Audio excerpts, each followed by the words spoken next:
My name is Charlotte Whitmore, and I was 28 years old when the world decided to remind me of my place, only for me to redefine it entirely. Growing up, I was always the helper, the quiet niece, the invisible one. My Aunt Cecilia, my late father's older sister, had taken a twisted kind of pride in reinforcing that role. Ever since I was a little girl visiting her vast country estate, she had a way of dressing her commands as polite suggestions. Charlotte, dear, fetch the teacups. Charlotte, help Mrs. Lane with the silverware. And later, when I was older and attending her swanky parties, always underdressed and overworked, her favorite was, "Why don't you serve the guests, love? You're always so good at it." That line had become a soundtrack to my humiliation, but now I want to know, asterisk asterisk, have you ever been underestimated, only to reveal the truth at the perfect moment? Asterisk asterisk, share your story in the comments. I read every one. And if this story hit you hard like it did me living it, hit that asterisk asterisk like asterisk asterisk button and asterisk asterisk subscribe asterisk asterisk for more stories. The irony, I had never been just the help. My father, a soft-spoken but fiercely intelligent man, had been the younger sibling, the black sheep of the Whitmore line, the one who left the estate to become an architect. He died when I was 17, and Aunt Cecilia swept in, not with comfort, but with correction. She tried to rewire me into her image of a proper Whitmore woman. Seen, not heard, her mansion had always represented the power she wielded and the legacy I had supposedly abandoned. What she didn't know, what asterisk no one asterisk in that room knew, was that the tides had turned, quietly but irrevocably. The evening of the charity gala was suffocatingly elegant. The Whitmore estate had been turned into a glowing, golden venue, with waitstaff buzzing through the halls and wealthy guests sipping wine beside priceless artwork. I wore a sleek navy dress, not loud, not flamboyant, but graceful and modern. I'd saved it for a moment when I felt like I truly belonged somewhere. I arrived a bit late on purpose. I didn't want to spend an hour being treated like a personal assistant or be barked at over canapé arrangements. I thought I might just slip in, blend into the crowd and watch, but of course that's not what happened. I was barely through the entry hall when Aunt Cecilia spotted me. Dressed in pearls and power, she waved me over without breaking conversation with a group of investors. "Charlotte," she said, tilting her head as if she were addressing a child who'd wandered where they didn't belong. "You're just in time. The kitchen is overwhelmed. Be a darling and help serve the rose." There it was. The old humiliation, slathered in fake warmth. I hesitated, only for a second, but enough for her to raise an eyebrow, challenging me in front of her guests. I could feel the sting in my stomach. I smiled politely, the way she expected me to, and nodded. Of course, I walked away, but not toward the kitchen. Instead, I slipped into the side gallery room where the auctioneer, Mr. Leighton, was checking the lineup for the charity auction. He looked up from his clipboard and grinned. "Miss Whitmore, everything's prepared. Are you still comfortable delivering your donation remarks before the bidding begins?" I smiled, my heart pounding. Yes, I'm ready. Back in the main hall, the energy of the night crescendoed with music and laughter. Aunt Cecilia was holding court as usual, basking in praise for hosting such an elegant fundraiser. She had no idea what was coming. The auction began. A few pieces of art were sold, followed by an antique piano, a luxury weekend getaway, and a yacht experience. Then Mr. Leighton cleared his throat and stepped onto the stage. "Ladies and gentlemen," he began, "we've arrived at a very special item tonight. Perhaps the most meaningful donation we've ever received for this charity. A generous benefactor has contributed not an item, but an estate, one of historic significance and timeless beauty. Tonight, we present for auction the Whitmore Mansion, itself gifted in full by its current owner, Miss Charlotte Whitmore." The room froze, glasses were midair, smiles turned into slack jaws. Aunt Cecilia's mouth hung open. She looked around like someone had misheard. "What?" she whispered to no one. I stepped up beside Mr. Leighton as the crowd erupted into murmurs and questions. I looked directly at my aunt, her cheeks flushed with a blend of fury and confusion. "Yes," I said into the mic. "It's true, the mansion you're standing in tonight belongs to me. My father, John Whitmore, purchased it quietly from the estate trust before his passing. He left it to me, and tonight, I'm donating it to support housing for families who have none. This home doesn't need to be a monument to old legacies, it can become the start of new ones. The applause began hesitantly, then louder and louder. I saw my aunt slowly sit down, gripping her glass as though it might ground her in this new reality. They had told me to serve the guests, so I did, just not the way they expected. The air in the Whitmore mansion shifted the moment I stepped off that stage. It was as though someone had tilted the entire house slightly, like a snow globe that had been resting peacefully until shaken into a storm. Guests began whispering behind their champagne flutes, sighed, glancing toward Aunt Cecilia, who sat frozen, the same glass of rose untouched in her hand, her signature elegance, the kind that could silence a room with just her posture, was cracked now, fractured by confusion and wounded pride. I didn't stay on stage long. I thanked the crowd graciously and let the auctioneer continue with the rest of the event. The property's bidding hadn't yet begun. They would announce the formal auction after dinner, but my job was done. The truth had landed. 1,000 invisible weights lifted from my shoulders as I walked past faces that once only looked at me when I carried a tray or passed a coat. But I didn't gloat. I didn't smirk. I didn't gloat because this wasn't just about vengeance. It was about legacy, about reclaiming the dignity my father had been stripped of, even in death. Aunt Cecilia had spent years framing him as the foolish younger brother who left behind the estate and died with nothing. She never knew that he had outsmarted her, quietly purchasing the very mansion she lorded over, and she never imagined that his daughter, the one she reduced to a glorified caterer, would someday own it outright. Back in the corridor, I took a moment alone. The mirror hanging in the hallway caught my reflection. For the first time in years, I saw myself not as a background character in someone else's story, but as a woman standing tall in her own chapter. No apron, no clipboard, no expectation to disappear. Just Charlotte Whitmore, the woman who donated a mansion to change lives, and maybe, just maybe, to rewrite the story of her own. I wasn't alone for long. Charlotte, the voice behind me was brittle and sharp. I turned slowly to face my aunt. She looked 10 years older than she had at the start of the evening. The skin around her mouth had tightened, and her eyes had lost that commanding glow they always held when speaking down to someone.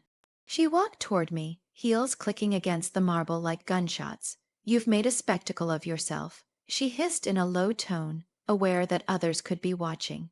"What in God's name are you doing? Donating this house." "I'm doing what I believe in," I replied calmly. "This house never belonged to you, Cecilia. It was never yours to claim. It belonged to my father. He left it to me. I'm honoring that legacy." Her jaw tightened. He was a dreamer. He abandoned his family. He didn't abandon anyone. I said, my voice firmer now. "You erased him. You pushed him out of your narrative because he didn't bow to your version of what a Whitmore should be." Her nostrils flared. "You think anyone's going to remember you for this? A flash of charity, and you believe you're rewriting history?" "No," I said, stepping closer. "I don't need to rewrite history. I just need to tell the truth, and the truth is, I'm not here to serve hors d'oeuvres anymore. I'm here to serve purpose, and if that means shattering a few illusions along the way, so be it." She looked stunned for a moment. Not just at my words, but at the way I carried them. I wasn't the same girl who used to bite her tongue and swallow her hurt just to keep the peace. I had changed. I had found my voice. "Dinner is starting," she said curtly, and walked off without another word. I didn't follow her. Instead, I returned to the ballroom where the evening's dinner service was beginning. I took a seat at a table near the front. Something I would never have done before. Usually, I'd sit tucked in the back, too shy to claim a seat meant for more important guests. But tonight, I belonged here. To my surprise, several guests nodded to me as I passed. One woman even clapped me on the shoulder and whispered, "Incredible what you did tonight. Brave." It felt like something had shifted, not just in how they saw me, but in how I saw myself. Over the course of the meal, I watched Cecilia try to maintain control of the evening. She smiled and performed her hostess duties, but the strain showed in her voice and on her face. Every time someone brought up the mansion or the donation, She gave a tight, lipped nod and quickly changed the subject. She hadn't just lost control of the narrative, she had lost control of the room. The rest of the auction went smoothly, with early pledges flooding in. The house wouldn't officially transfer to the charity for another few weeks, but bids had already soared past what I expected. It wasn't just a donation, it was a movement. Families would get homes, a historic structure would find new life, and Aunt Cecilia, she had no choice but to watch it all unfold. Later that night, after the event had ended and the mansion began to quiet, I stood alone in the main hall, soaking in the gravity of the moment. I thought about my father. I could almost hear his voice, soft and full of pride, whispering, "That's my girl." And for the first time in a long while I believed it too. The path here hadn't been easy. It was paved with years of silence, of being overlooked, of shrinking to fit into other people's expectations. But all of that had led me to this exact moment. A woman standing alone in a grand hall she once served in, now owning the very space that once caged her. And the best part, this was only the beginning. The morning after the charity gala, I awoke in my tiny apartment with a strange sense of clarity. The night had been a blur, my aunt's cold command, the pitying glances from the other guests, the whisper that passed like wildfire when the auctioneer announced that I had donated the Whitmore mansion. The mansion, my name had echoed in that grand hall like a slow-moving explosion, the kind that takes its time to level the walls around you. The disbelief on Aunt Cecilia's face was unforgettable. She had gone pale, her lips trembling as she tried to form words in front of the crowd. But I hadn't stayed long enough to hear what she had to say. The spotlight had never been mine in that family, and yet, for one potent moment, it had seared directly into me. I made myself coffee and stood by the window, looking out at the quiet city street below. I knew the phone calls would start soon, and they did. First came the texts, some from extended cousins I hadn't spoken to in years, offering friendly confusion, others more direct. Asterisk, you donated the house. Are you serious? Asterisk, then came the calls. One from Uncle Frank, who shouted before I even said hello. Another from my cousin Eliza, who pretended to be checking in just to see how you're doing. I didn't answer most of them. There was only one voice I wanted to hear from, and I was surprised when it came not from my aunt, but from Richard Langford, the auctioneer. "Charlotte," he said when I picked up, "I just wanted to thank you again for your generosity. What you did last night, it was incredibly moving." It wasn't just about generosity, I admitted. It was about reclaiming something that had been taken from me. Richard was silent for a moment. "Would you be willing to talk to the press? We've had several inquiries already." I hesitated. The idea of sharing this very personal act with the world felt exposing. But then again, hadn't I been exposed long enough? I had been treated like furniture in that house for years. If this could shift the narrative, maybe it was time. Later that week, I found myself seated across from a journalist at a modest downtown cafe.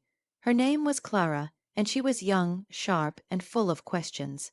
I told her everything, not just about the donation, but about the years leading up to it. How my parents had died when I was 11, how Aunt Cecilia had taken me in, how she had insisted I earn my keep in a house I had equal claim to, how I had been asked to serve guests, clean up after cousins, and disappear when important family business was discussed. "And the deed to the mansion?" Clara asked. "How did you come to possess it?" I smiled slightly. "That's a longer story, but the short version is, my grandfather left it to me. He had it updated just a few months before he passed. My aunt never bothered to check. She assumed, as always, that the world would bend to her." The article dropped 2 days later with the headline, ****, Orphan Heiress Reclaims Legacy. Charlotte Whitmore Donates Mansion That Family Denied Her. ***, the photo they used was one of me at the gala, in the dress I had bought with my own earnings, standing behind the podium as the crowd gasped. It went viral almost instantly, and that's when everything changed. Suddenly, I wasn't just Charlotte. I was ***Charlotte Whitmore**, the woman who had turned the tables on her powerful, entitled family. Invitations rolled in charity events, speaking engagements, offers to collaborate on legacy foundations. But what stunned me most was a call from Meredith Dalton, a real estate investor known for her restoration of historic properties. "I read your story," she said, "and I want to restore the mansion, with your vision, of course." "My vision?" I asked, stunned. "You were willing to give it away. That tells me you don't need to cling to the past, but you might know how to honor it. I think you've got an eye for preservation. Let's meet." We met that weekend at the mansion itself. Walking through those echoing halls with Meredith felt surreal. She asked me what each room had meant to me, what I saw in its future, and as I spoke, I realized I had more to say than I thought. Ideas bloom about how it could become a historical landmark, or maybe a public art space, or a center for young women seeking refuge from difficult homes. I found myself taking charge, pointing out areas that needed repair, suggesting color palettes and room functions. Meredith nodded, impressed. "You've got the instincts. Ever considered working in this space professionally?" That question lingered in my head for days. It was a strange but thrilling idea. A girl once told to stay in the background, becoming a steward of heritage, a guardian of beauty and history. Meanwhile, Aunt Cecilia was unraveling. The more traction the article got, the more people began contacting her. Some angry, some curious, some just plain nosy. She tried to paint me as vindictive, claiming I had plotted to humiliate the family. But no one bought it. The story was too clean, too compelling. I had the deed, the public had the proof, and in a digital world, proof was power.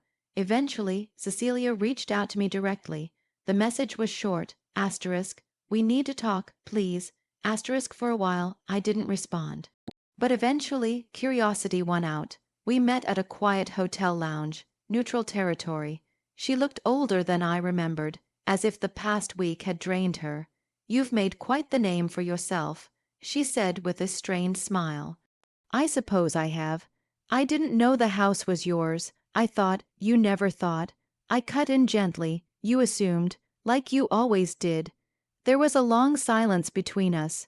Then she said something I wasn't expecting. "I may have treated you poorly, but this circus you've created, it's humiliating." "It's the truth," I replied, "and maybe it's time it stopped being hidden."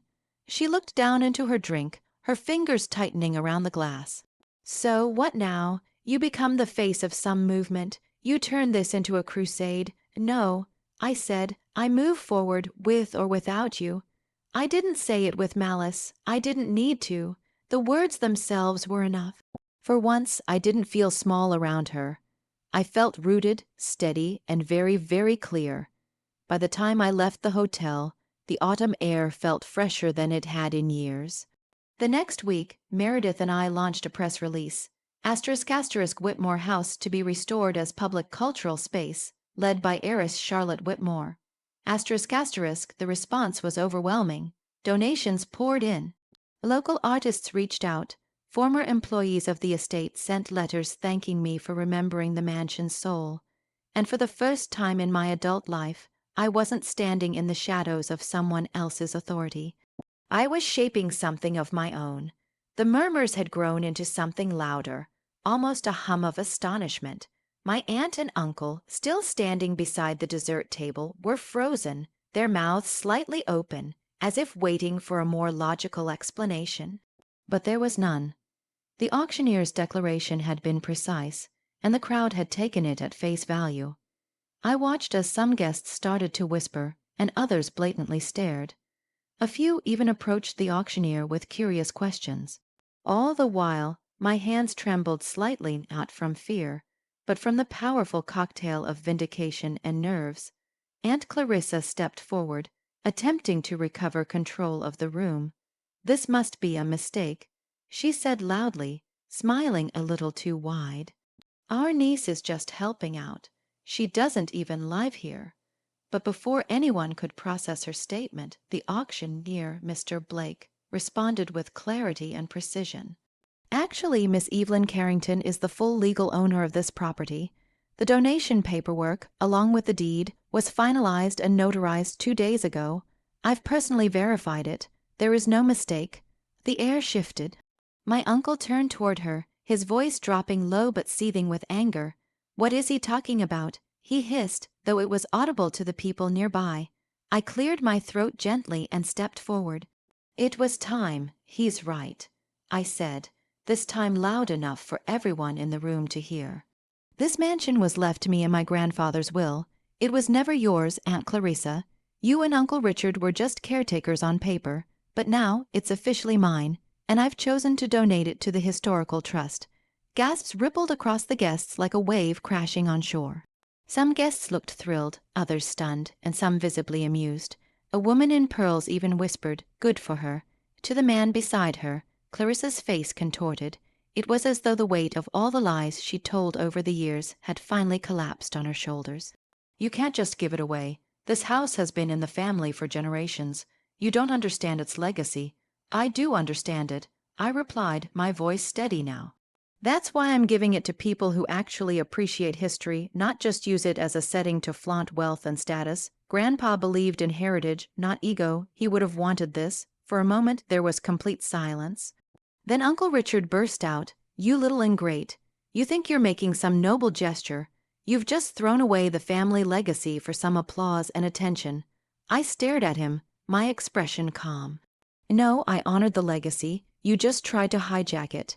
As if summoned by the tension, my cousin Scarlett, Clarissa and Richard's daughter, appeared beside them. Her face was pale, her usual smugness absent. "Is this true, Mom? Did you tell me the house would be mine someday? I thought we were keeping it." Clarissa reached for her daughter's arm. "Scarlett, not now. We'll discuss this later." "No," Scarlett said softly, then looked at me. "You were serving punch when I arrived. I barely said hi to you. I'm sorry. That apology, small but sincere, caught me off guard." I gave her a simple nod, acknowledging the olive branch. In the center of the room, the guests had now circled the auctioneer, eager to learn more about the property's transition and the charitable angle of the donation. Some were already applauding.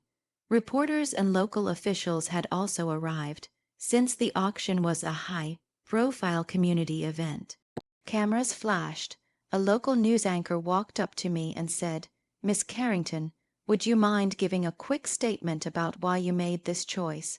I hesitated for half a second and then smiled. "This home is a symbol of my family's roots. But roots don't grow in selfish soil. My grandfather taught me about giving back, about protecting history, not parading it. So today, I'm making sure this home becomes part of something bigger than one name. It belongs to the community now." The applause was genuine. Clarissa turned sharply on her heel and stormed toward the back of the house, dragging Scarlett with her. Richard followed moments later, muttering about lawsuits and betrayals. But the sound of celebration around me drowned him out. In the minutes that followed, I was pulled into brief interviews, group photos, and conversations with museum board members and preservationists. One woman from the Historical Trust beamed as she clasped my hand. "You've done something incredible. Your grandfather would be proud." I smiled faintly. "I hope so." Eventually, I stepped outside for a moment of air. The garden was lit in soft gold from the party lights. I leaned on the railing of the back porch, listening to the distant laughter and chatter coming from the ballroom. "Quite the scene in there," said a familiar voice behind me. I turned. It was Mr. Caldwell, the family lawyer and one of my grandfather's oldest friends. He stepped up beside me, looking into the night. "You handled that well," he said. "Wasn't expecting it to explode like that," I admitted. "But I guess it was always going to." "Your grandfather knew what he was doing when he left the house to you," Caldwell said, "and he made sure to cover every legal base so no one could contest it. I just wish he'd told me sooner," I said softly. "He wanted you to come into your strength on your own. He believed you'd find it when the time was right." I nodded, staring into the quiet yard. "Well, I think I found it." Caldwell chuckled. "You sure did." Back inside, the auction continued. Items from the estate, none of personal value to me, were selling for amounts that would help fund restoration projects across the city. The energy in the room had transformed. It wasn't just a party anymore. It was a legacy unfolding. By the end of the night, the crowd had thinned, and the mansion felt both familiar and foreign. I walked through each room slowly, pausing at old portraits, the stained glass windows, the library my grandfather loved. It would no longer be our family's private sanctuary, but it would be something even more powerful now. As I reached the grand staircase, I saw one last guest lingering at the doorway. Scarlett, she stepped forward. I just wanted to say again, I'm sorry for how we treated you. I didn't know everything, but I should have guessed. It's all right, I said. We all play the roles we're given until we choose to rewrite them. She nodded slowly. I hope we can talk again sometime. Maybe we can, I said, and I meant it. After she left, I locked the doors for the last time. My name would remain on the history books of this home, not because I fought for control, but because I honored its spirit. The hall shimmered with chandeliers that cast a golden glow across polished marble floors and gilded mirrors. It was the evening of the charity gala, a high society event that gathered CEO, celebrities, and dignitaries from across the state. The estate, once my grandparents' home, now restored to a pristine shine, stood as the crown jewel of the event, but no one here knew the full story behind it, not yet. As I stepped into the reception hall in a fitted black gown that I had chosen with subtle defiance, sleek, minimalistic, and undeniably elegant, I caught glimpses of raised eyebrows and whispered glances. My Aunt Elinor noticed me immediately. She clutched her wine glass like it might shatter and gave me a tight smile that failed to hide her discomfort. Her husband nudged her with some sharp remark that I couldn't hear, but the way her posture stiffened told me everything. All my life, Elinor had made it clear I was less polished, less deserving, less important. When I was 14, she once asked if I wanted to help the caterers clear the plates at our family reunion. When I was 23, she offered to connect me with someone who might need help with clerical work. And now, standing in the very house that she had once used to parade her status, she still saw me as that same insignificant girl in hand-me-down shoes. But tonight, things would be different. I was no longer the quiet niece in the shadows. This time, I had orchestrated everything, from the guest list to the press coverage, even the menu. And most importantly, I had chosen tonight to unveil the donation, the full gifting of the restored mansion to a children's advocacy foundation that would turn it into a trauma recovery center and community hub. A building that once held echoes of familial pride and silence would now echo with healing and purpose. The auctioneer, a tall man with a bright voice and confident stride, stepped onto the raised platform in the center of the hall. The crowd quieted as champagne flutes stilled midair. Ladies and gentlemen, he began with a grin, before we begin tonight's auction, there's a very special announcement, one that reflects the spirit of generosity and vision this gala was founded upon. I felt a rush of adrenaline surge through me. I stood near the back, blending in, waiting for the words I'd rehearsed 1,000 times in my head to be spoken. A historic property has been donated to the foundation this evening. The auctioneer continued, his voice booming. The Greystone Manor, yes, the very estate we are standing in, has been gifted in its entirety to the Future Light Foundation. There was a collective gasp. Guests turned to each other in confusion. Some clapped, others blinked in surprise. But no one was more stunned than Elinor. Her wine glass slipped from her fingers and shattered on the floor. Her hand flew to her mouth. "That's not possible," she muttered. The auctioneer raised a hand to quiet the murmurs. And the donor of this incredible gift, someone who wishes not only to preserve this home's beauty, but to give it a greater purpose, is none other than Miss Claire Whitmore. All eyes turned, the spotlight found me. And Elinor's face, frozen in pale disbelief, made the moment surreal. I walked toward the stage slowly, gracefully, refusing to rush or shrink. Every step echoed across the marble, marking a shift not just in perception, but in power. As I climbed the few steps up and faced the crowd, I was met with polite applause that quickly grew into genuine appreciation. I took the microphone offered to me.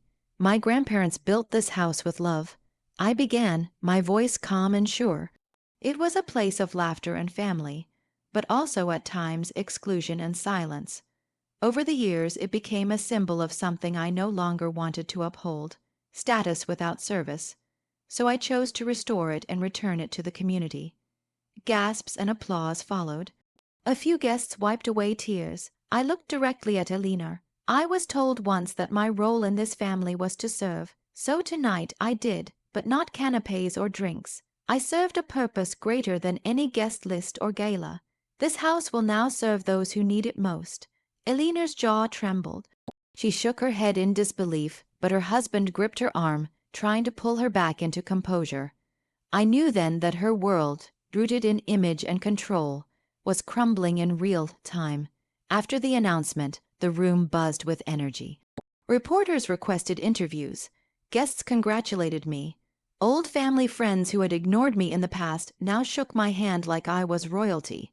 I stepped away from the crowd and took a breath beside one of the tall windows overlooking the estate's garden. The moonlight reflected softly off the koi pond, something I remembered feeding fish in when I was barely taller than the stone railing. A familiar voice interrupted the moment. "You really did it," said a voice behind me. I turned to see my cousin Leela. Her eyes were wide with awe, but there was no malice, just surprise, and perhaps a hint of admiration. "I did," I said. "They always said you were too quiet to matter. And yet," I gestured to the crowd still applauding inside, "here we are." She gave me a small nod. I think I believed them too at one point, but I was wrong. The words were simple, but they struck deep. All my life, I'd been waiting for someone in that family to admit they underestimated me. And while Elinor likely never would, this felt like something honest, real. Inside, the auction continued. Art pieces, jewelry, experiences, all fetching high bids, but none of it could rival the donation of the estate. That had become the centerpiece of the night, the moment people would talk about for months, perhaps years. Later, as the crowd thinned and guests departed, I stood alone at the bottom of the grand staircase. Elinor finally approached, her posture brittle, her expression unreadable. "I suppose I should congratulate you," she said. "You don't have to," I replied. "This was never about your approval." She stared at me for a long moment. "You've always been so quiet, and yet somehow, her voice broke. Being quiet doesn't mean I didn't have something to say. It just means I was waiting for the right time." She blinked, turned, and walked away. And I finally felt free. The house was no longer hers. The narrative was no longer theirs. The power had shifted, not just through wealth or legal ownership, but through purpose, through impact. And as I stood there, breathing in the silence of a room that once reminded me of how little I mattered, I realized that I had filled it with something they could never take back, meaning, and the next chapter was only just beginning. I didn't stay for the final toast. I didn't need to. The moment had passed, and it had spoken louder than any clink of glasses or polite speech ever could. As the crowd dispersed and the lights of the estate dimmed, I made my way up the grand staircase, not to revisit the bedroom that once held my childhood fears, but to breathe in what had now become mine, not in ownership, but in legacy.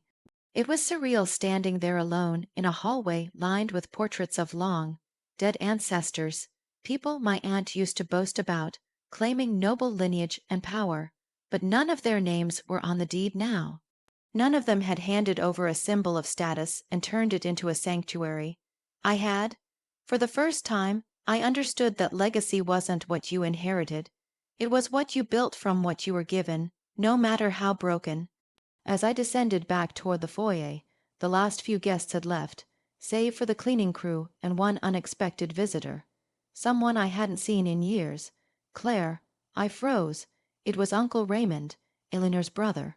The one family member who had once stood up for me briefly, before being pushed out of the inner circle for reasons I never fully understood.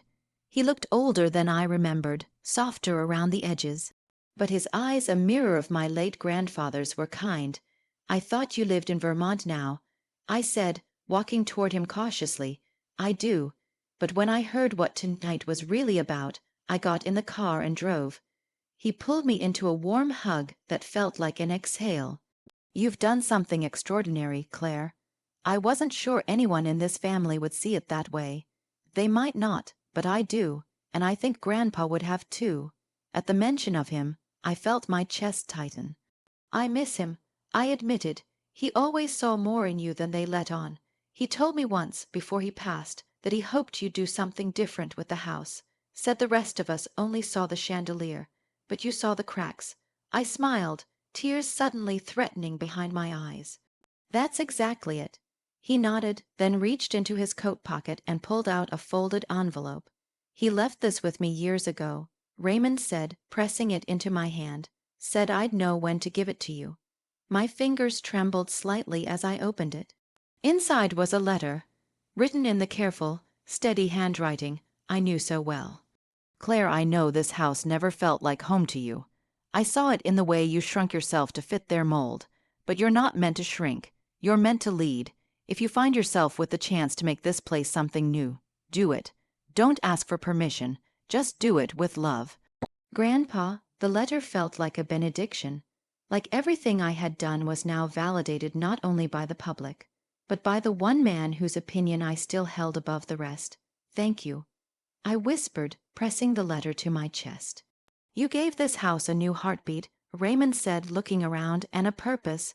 Just then, the head of the Future Light Foundation, MS Judith Emerson, entered the foyer with a huge smile. There you are, she exclaimed. Claire, tonight was magnificent. We've already received inquiries from the press, and the board is overwhelmed with gratitude. Would you consider joining us as an honorary board member? We'd love your continued involvement. I blinked, surprised. Yes, yes, of course. And just like that, a new door opened. Not into another empty room filled with judgment, but into a movement. I wasn't just shedding the expectations of my family. I was stepping into a new version of myself entirely. Later that week, the press coverage exploded. Headlines read, Heir turns family estate into healing center, and high society gala ends with unforgettable donation. My aunt refused to answer any calls. But the real fallout began when legal documents surfaced. Documents that made it clear I had inherited the estate legally, having purchased it quietly through a trust years ago when the family had quietly attempted to sell it off during one of Eleanor's financial low points. That's when the calls began, first from her lawyer, then from Eleanor herself. Claire, she said tersely when I finally answered, I think there's been a misunderstanding. No misunderstanding, I replied calmly. You sold it. I bought it. End of story. You bought it under a different name. That's deceit. No, that's protection. I corrected. I knew if you realized who was behind the trust, you would have blocked the sale out of spite. I just beat you at your own game. There was silence on the line. Then you humiliated me. I did what you never believed I could. That's not humiliation. That's justice. She hung up, and I never heard from her again. Instead, I focused on transforming the house.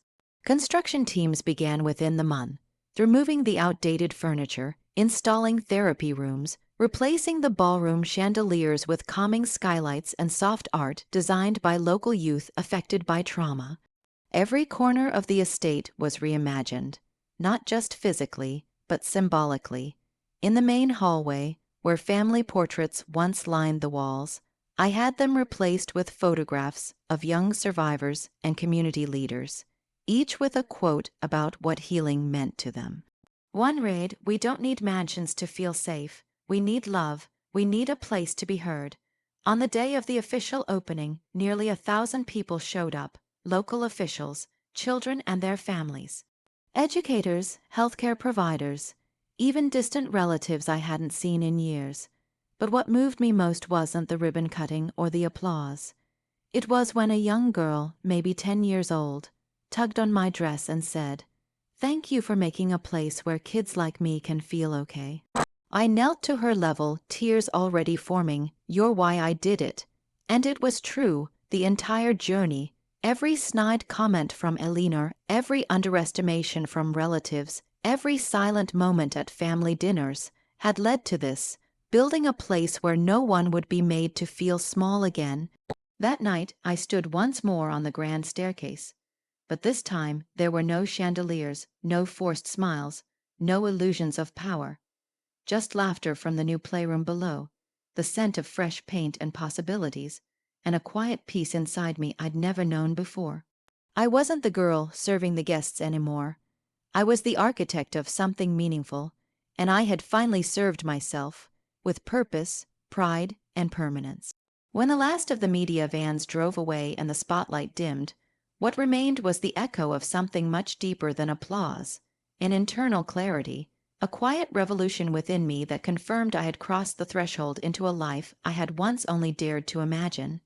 But the aftermath of taking such a bold step was never going to be silent. Not when you defy an entire family's hierarchy and rewrite what legacy really looks like. Just days after the gala and public announcement, I stood in the sun-drenched main hallway of what was now officially the Evelyn House for Healing, named not after me, but after my grandmother, the last person in our family who made this house feel like a sanctuary. The scent of lavender and fresh linen replaced the heavy musk of antique wood. The air was lighter, freer, but as beautiful as the transformation was, it also stirred the hornet's nest of resentment in those still clinging to the past. The first confrontation came not from my Aunt Eleanor herself, but through a summoned family gathering, an emergency one, a clarification meeting, they called it, which was code for a reckoning, one I had expected, even braced for. I showed up not because I owed them anything, but because I wanted to show my face, and apologetically, proudly, and without bending.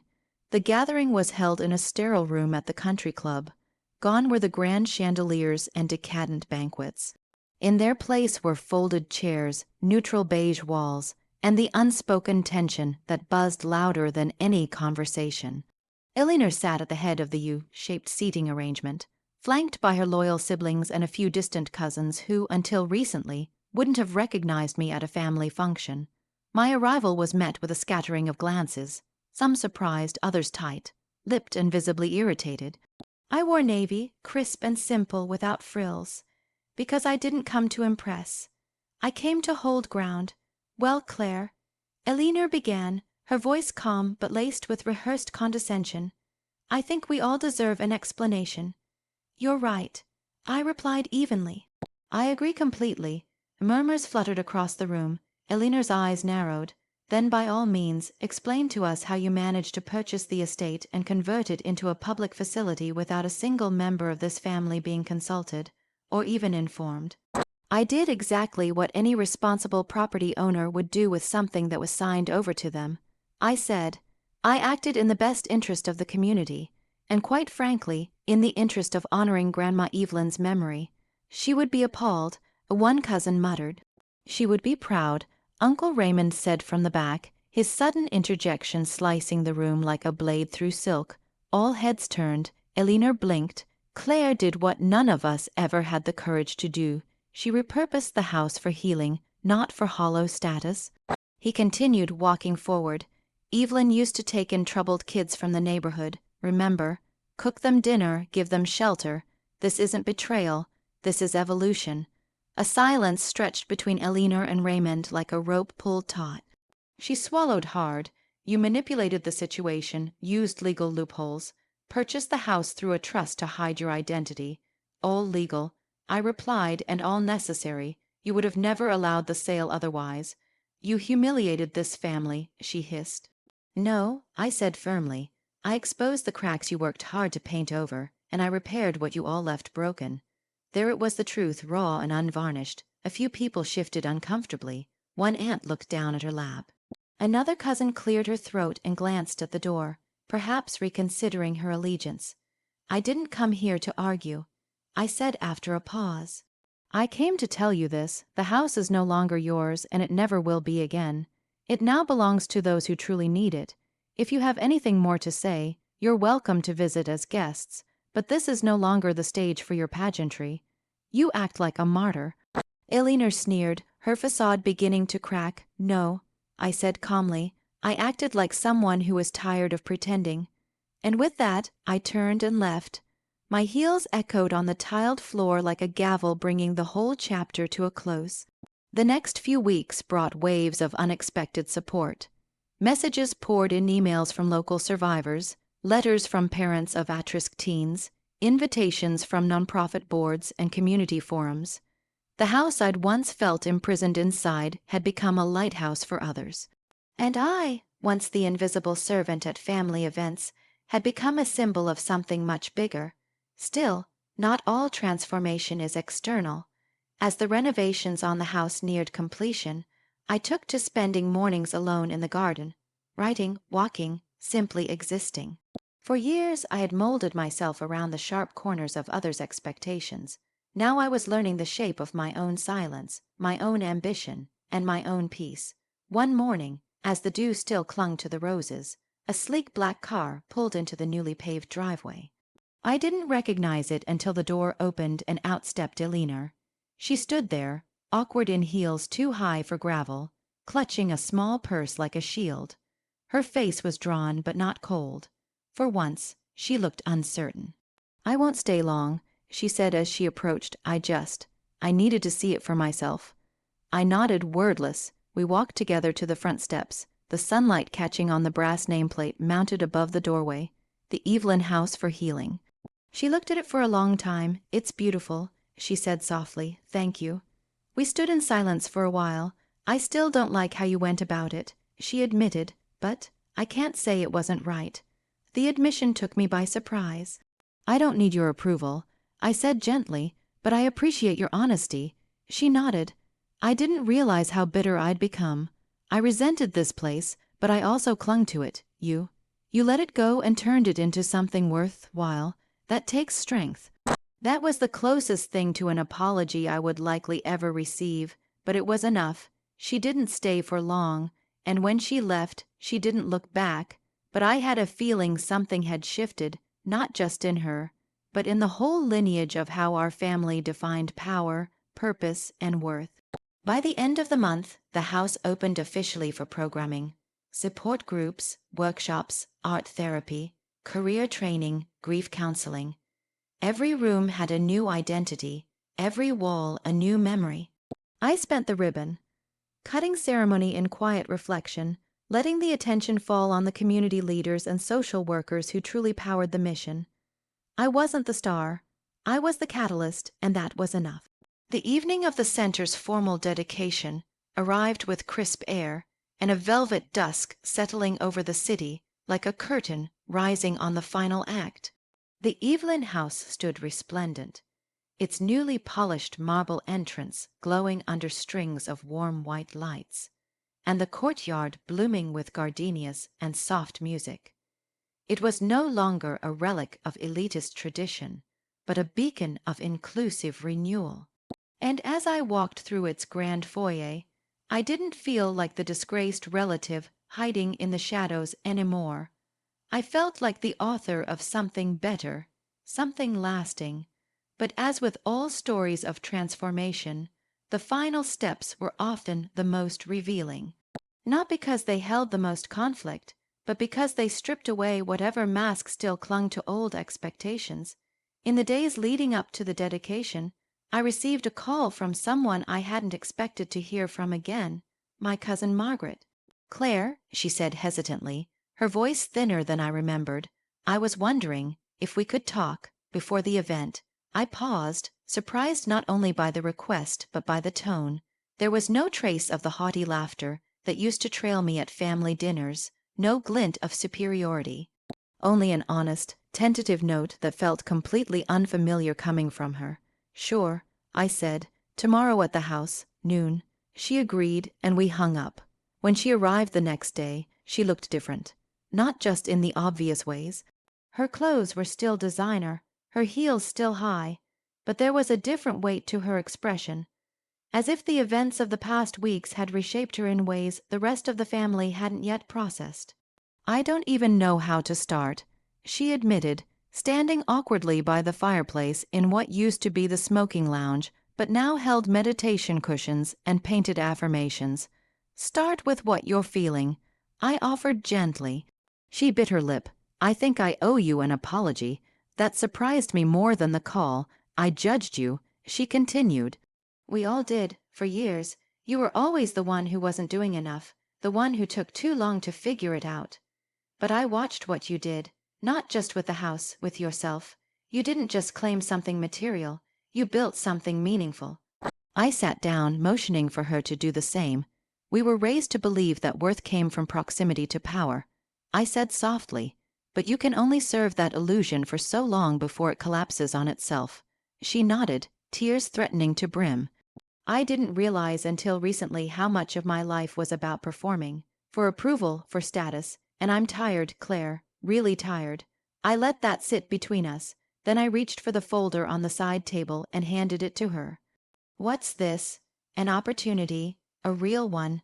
Inside was a proposal, an open role at the Center for Donor Relations and Community Partnership, a way for her to use her influence and organizational skills in a way that actually served something.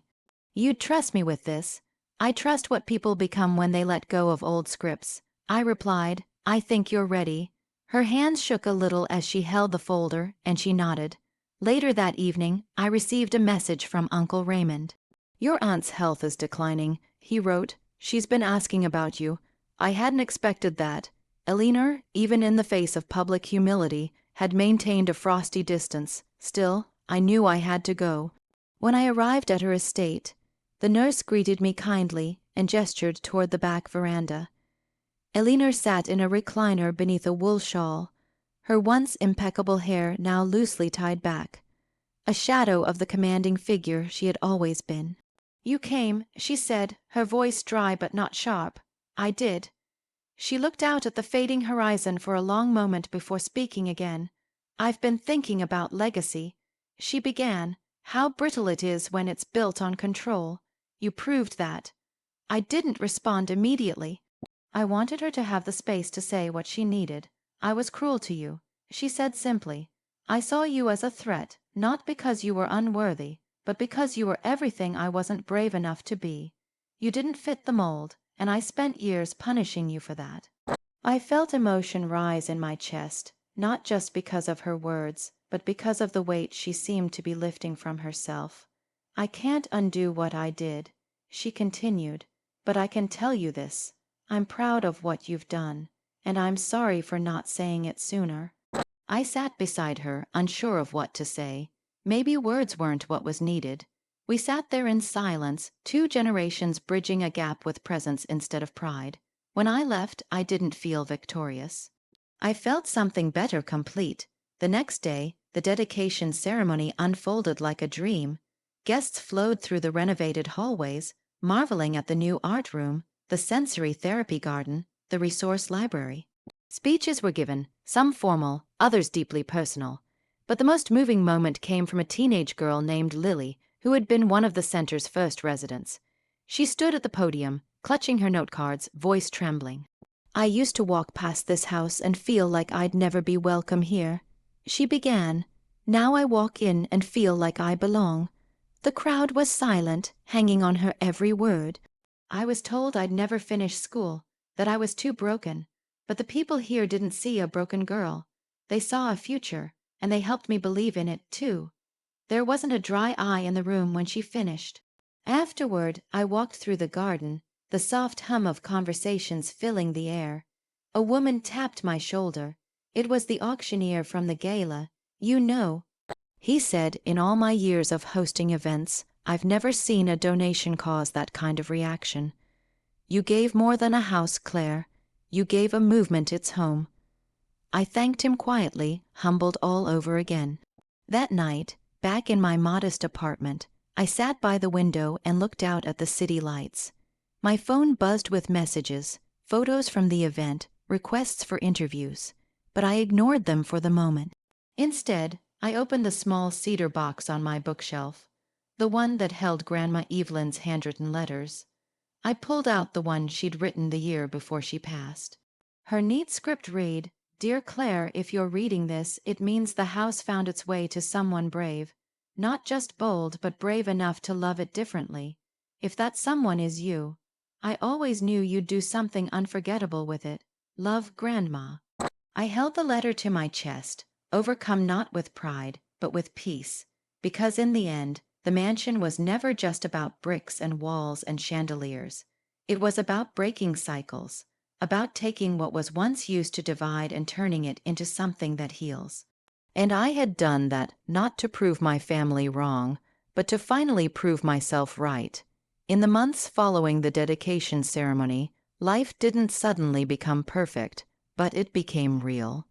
The kind of real that's stitched with little triumphs, small awkward reconciliations, and a growing sense of belonging in spaces I was once told weren't mine. The mansion turned community center stood not as a monument to me, but as a living, breathing space for people who had long been left out of the narrative. Every time I passed through its doors, I was reminded that legacy wasn't about what you inherited. It was about what you decided to build with what you were given. I began to understand something I'd never really grasped growing up. Healing doesn't require a grand spectacle. Sometimes it's as quiet as watching a mother and daughter paint together in the studio, or a young boy who once flinched at every loud noise, now confidently leading a group meditation. Sometimes it looks like your aunt finally admitting, in the smallest voice, that she wished she'd taken more time to know you as a person instead of labeling you as a problem. For the first time in my life, I wasn't defined by how many family dinners I was left out of or which accomplishments they overlooked. I was defined by what I created, the people I uplifted, and the peace I allowed myself to feel. That shift was liberating in a way that success alone never could be. People often assume that vindication comes from the dramatic reveal, the toast from the mayor, the headline article, the shocked faces of relatives who finally realized your worth. And while those moments are certainly satisfying, they are fleeting. True vindication comes in the quiet consistency of showing up for yourself and others when no one else believed in the vision but you. I no longer craved their approval the way I once did, not because I was above it, but because I finally understood the difference between being seen and being validated. Being seen means they finally looked at me. But validation, that came when I looked at myself and liked what I saw. And honestly, that was the first time in years I didn't feel like I was trying to earn love through performance. The most surprising part of this journey wasn't the transformation of the house or the stunned expressions at the gala. It was the slow, steady change in how my family related to me and how I related to them. My cousin Margaret joined the center's leadership committee and began reshaping her life with purpose. My aunt, though still stubborn in many ways, started referring to me by name rather than the difficult one. Even Uncle Raymond, the silent bystander for most of my life, began sending updates about local charities and asking for advice on how to get involved. It wasn't perfect. There were still uncomfortable silences and moments where old habits crept in. But they were trying, and more importantly, I was no longer waiting for them to change in order to move forward, because the real moral here, it's that the power we think lies in family name, inheritance, or wealth is hollow unless it's used for good. And that good doesn't need to be massive. It can be one decision, one redirection of something meant to isolate into something that includes, one refusal to let bitterness anchor you to the past, one act of generosity rooted not in spite but in growth. So, what did I learn? I learned that there's a quiet strength in choosing grace over revenge, that boundaries are a form of love, especially when you hold them not to punish others, but to protect your own peace. I learned that the people who underestimate you are often just scared of what you represent, freedom from the rules they've built their identity around. I also learned that we each carry the power to rewrite what legacy means in our lives. For me, it wasn't about maintaining a family name or restoring some dusty mansion to its former glory. It was about turning a symbol of exclusion into a sanctuary for empowerment. It was about creating a space where people like me, people once dismissed, overlooked, or underestimated, could finally be seen in full color. That's a legacy I can live with. And if you've ever been told that your dreams are too idealistic, that your way doesn't fit into the family mold, or that your value only lies in how well you perform at their dinner tables, then hear me when I say this. You are not broken. You are simply building something they cannot yet see, and one day, when that something stands tall, like Evelyn House now does, they will finally understand. Until then, build anyway, grow anyway, give anyway. You are not obligated to carry the shame others placed on you simply because they didn't know how to hold your light. You are not less just because you refuse to play a part in their outdated story. And when the time comes for your own dedication ceremony, whether it's a real event or just a moment in your soul, you'll know what it means to walk through the front doors of your life and finally feel like you belong. So what about you? Have you ever turned something meant to exclude you into something that uplifted others? Have you ever taken back the narrative that once silenced you? Share your story in the comments.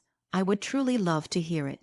And if this story moved you, inspired you, or reminded you of your own strength, make sure to hit that like button and subscribe to the channel for more real stories of transformation, vindication, and growth.